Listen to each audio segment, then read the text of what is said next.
Smoke billows above the shores of Lake Okanagan as a massive fire scorches the landscape. But this is a controlled backburn, deliberately set by air crews, trying to remove any potential fuel and stop the Okanagan Mountain Fire from becoming even more aggressive. But air crews are also dropping water on this cluster of houses nestled among a burning forest. And depending on the wind, these houses could too become part of the fire. There's certainly a lot of smoke in the air, and the fire's just burning everywhere. When you look up on the hillside, you can still see where it's flaring up, and it's just burning right down to the lake shore at various points. Mid this afternoon, as predicted, the wind kicks up. There are white caps on the water, and behind me a wall of white. The wind is fanning the flames, and now air crews and choppers are making a concerted effort to try to save that cluster of homes right over there. Crews are desperately trying to prevent this scene from repeating itself again tonight. In Kelowna's Kettle Valley neighborhood, flames roared to the edge of this development, and residents were forced to evacuate. You know what? And I held up to the last minute because I was really hoping I wouldn't have to move out. And I'm just a little emotional right now because... As the fire ravaged through fire guards above the homes, residents tried to pack up whatever they could, loading boxes, furniture, anything they could carry into waiting trucks and cars. Time to leave right now. About an hour ago, it was like 4 kilometers away, but it just burst over the ridge. Okay. So, Time to evacuate. yes, thank you. Time to leave. Within an hour, the flames had gotten so close to homes, Kettle Valley was abandoned by its residents, who could only hope their homes would be spared. Daylight inside the fire lines in the Upper Mission area of Kelowna. Ground crews work furiously, digging up the earth, trying to stop the blaze from burning through the ground. But overnight, they were unable to stop the fire from claiming homes. The dragon has just woke up, and we're pretty apprehensive right now because it's starting to get closer to more high-density buildings. And we're going to throw every resource we got at it, and that's why the boys are down there now with their pumpers and the cats digging fire guards. Tonight, in the midst of high winds and heavy smoke, crews themselves are having to evacuate the areas they have been trying to save, and after come a raging inferno. By nightfall, the fire had crept around the ridge bordering southeastern Kelowna, getting closer to these rural homes, having already devoured even more in its path. I'm glad I put the sprinkler on the roof. Property owners who have already evacuated venture back to see the fire for themselves. 7 houses with sprinklers on the roof, and they're all in that cul-de-sac there, so we'll see if that helps it out. Do you think you're going to have a home to come home to tomorrow? I hope so.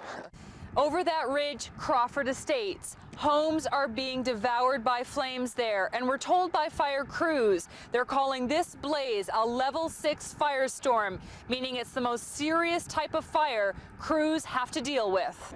12 years of memories. What do you do with that? You've lived in that place for 12 years. Built it myself. Unbelievable. It's unbelievable. There was 1 or 2 little fire sticks going up over here. Making conditions even worse, high winds, some gusting well over 60 kilometers an hour and propelling the flames further, increasing the risk. What are you most worried about right now? Just our house in general, because we are a big family. There's like 8 of us in our family, so where would we go, kind of thing. Tonight, firefighting crews along with Army reinforcements are being evacuated from parts of the fire line and sent in to do battle in other areas. But it seems to be a losing battle. Well, when we first walked into the area, we hadn't seen anything like this, so it was difficult. The smoke was quite thick. It wasn't anything that we had expected. What happens to you guys now? Where are you going? We're just waiting for word. Hopefully we're going to be redeployed to the area. But despite their valiant efforts, crews cannot get this fire under control. And all anyone can do is stand by and watch the fire consume whatever is in its path.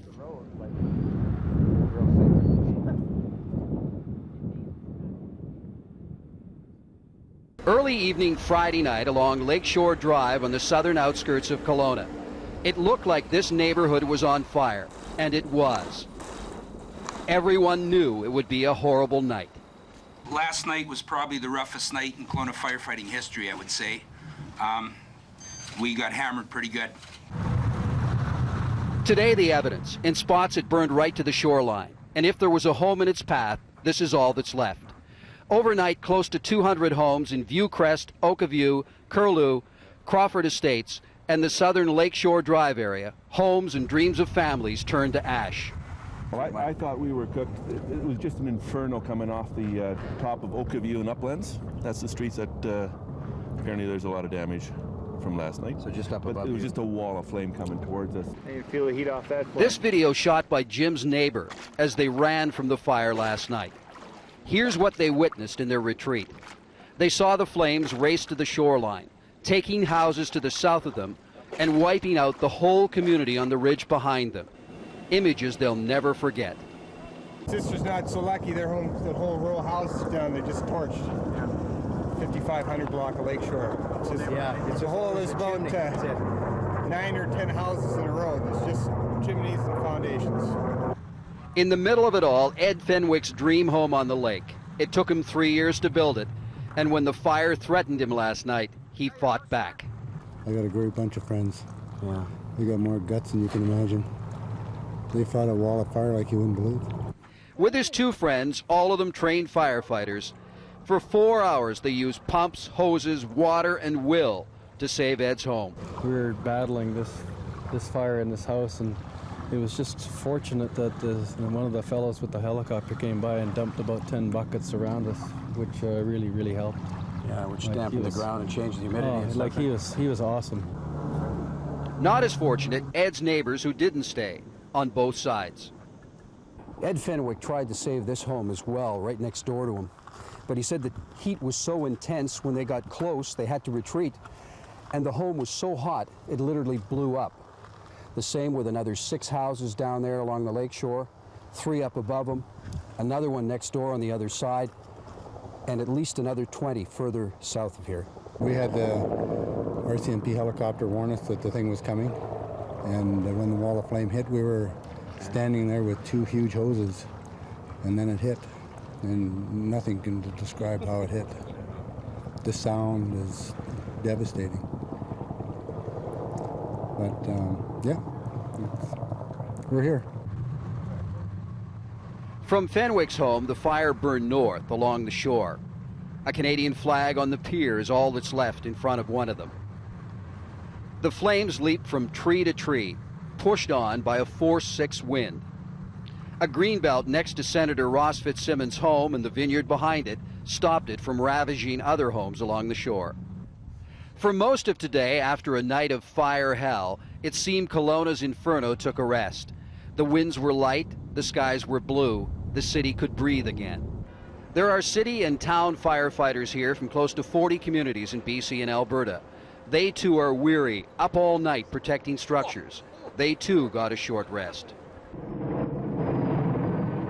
But the heavy equipment, the choppers, were on the move all day, attacking the spot fires, trying to get an edge on this angry blaze, knowing they'll be feeling her force again, possibly as early as tonight.